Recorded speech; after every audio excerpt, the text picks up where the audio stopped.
ನೋಡಿ ಅಲ್ಲಿ ದೇವಾಲಯದ ಪರಿಸರ ಸಣ್ಣ ಪರಿಸರ. ಹಾಗಾಗಿ ಈ ದೇಣಿಗೆ ನೀಡಿದವರು ಅದೆಷ್ಟು ಮಂದಿ, ಸಮಾಜದಲ್ಲಿ ಗಣ್ಯರು ಮುಖಂಡರು ಅನ್ನೋರು ತುಂಬ ಮಂದಿ ಇದ್ದಾರೆ. ಎಲ್ಲರನ್ನೂ ಕರೆದು ಅಲ್ಲಿ ಆ ಸಮಾರಂಭವನ್ನು ಮಾಡಲಿಕ್ಕೆ ಅವಕಾಶವೇ ಇಲ್ಲ. ಹಾಗಾಗಿ ಯಾರನ್ನೋ ಕರೆದಿಲ್ಲ ಅನ್ನೋ ಮಾತ್ರಕ್ಕೆ ಅವರು ಕರಿಬಾರದು ಅವ್ರನ್ನ ಹೊರಗಿಟ್ಟಿದ್ದಾರೆ ಅನ್ನುವ ಅಪನಂಬಿಕೆ ಯಾರು ಇಟ್ಟುಕೊಳ್ಳೋದಕ್ಕಲ್ಲ. ಈಗ ವಿಶ್ವ ಹಿಂದೂ ಪರಿಷತ್ತಿನ ಹಿರಿಯರಿಗೇನೆ ಮನವಿ ಮಾಡಿಕೊಂಡಿದ್ದೀವಿ, ಇವಾಗ ಯಾರು ಬರಬೇಡಿ. ಆ ದಿವಸ ಎಲ್ಲರೂ ಕೂಡ ತಮ್ಮ ತಮ್ಮ ಗ್ರಾಮದಲ್ಲಿ ತಮ್ಮ ತಮ್ಮ ಊರುಗಳಲ್ಲಿ ದೇವಾಲಯದಲ್ಲಿ ದೊಡ್ಡ ಪರದೆಯನ್ನು ಹಾಕಿ ಎಲ್ಲರೂ ಕೂಡ ಅಲ್ಲಿ ನಡೆಯುವ ದೃಶ್ಯಾವಳಿಗಳನ್ನೆಲ್ಲ ನೇರ ಪ್ರಸಾರ ಮಾಡುವ ಮೂಲಕ ಎಲ್ಲರೂ ಸಂಭ್ರಮದಲ್ಲಿ ಪಾಲ್ಗೊಳ್ಳಿ, ಯಾರು ಈಗ ಅಲ್ಲಿಗೆ ಬರೋದು ಬೇಡ ಅನ್ನುವ ಈ ಅಪೀಲನ್ನು ಎಲ್ಲ ಕಡೆಗೂ ಮಾಡಿದೆ.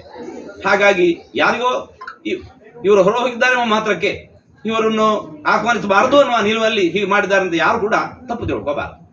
ಹೀಗೆ ನೋಡಿ, ನೀವೇ ಹೇಳಿದಂತೆ ಒಬ್ಬ ಜವಾಬ್ದಾರಿ ಸ್ಥಾನದಲ್ಲಿ ಇರುವ ವ್ಯಕ್ತಿ ಇಂತಹ ಮಾಹಿತಿಗಳು ಸಿಕ್ಕ ತಕ್ಷಣ ಯಾರಾದರೂ ಮಾಡಬೇಕಾದ ಕೆಲಸ ಏನು, ಮುಂದೆ ನಡೆ ಏನು ಮಾಡಬೇಕಾದ್ದು, ಇಲಾಖೆಗೆ ಈ ವಿಚಾರವನ್ನು ತಿಳಿಸ್ತಕ್ಕದ್ದು.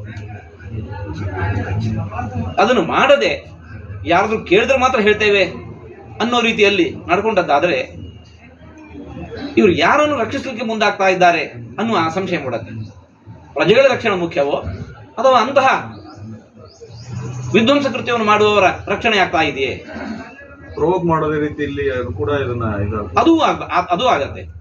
ಹಾಗಾಗಿ ಜನರಲ್ಲಿ ಇವರು ಸಾಕ್ಷ್ಯಾಧಾರಗಳನ್ನು ನೀಡದೆ ಇಂತಹ ಮಾತುಗಳನ್ನು ಅಂತ ಇದ್ದಾರೆ ಅಂತ ಹೇಳಿದ್ರೆ ಎಲ್ಲೆಡೆ ಭಯದ ವಾತಾವರಣ.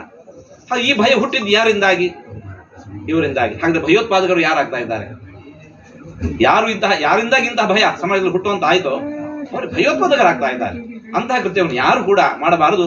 ಅದರಲ್ಲಿಯೂ ಜನಪ್ರತಿನಿಧಿಗಳಾಗಿ ಇರುವವರು, ದೊಡ್ಡ ಜವಾಬ್ದಾರಿಯುತವಾದ ಸ್ಥಾನದಲ್ಲಿರುವವರು ಯಾರು ಅಂತಹ ಕಾರ್ಯಕ್ಕೆ ಕೈ ಹಾಕಿ. ಬೆಂಗಳೂರಿನಿಂದ ಮಂಗಳೂರುವರೆಗೆ, ಬೀದರ್ನಿಂದ ಚಾಮರಾಜನಗರದವರೆಗೆ ನಿಮ್ಮ ಸುದ್ದಿ ನಿಮ್ಮದೇ ಭಾಷೆಯಲ್ಲಿ. ಕರ್ನಾಟಕ ತಕ್.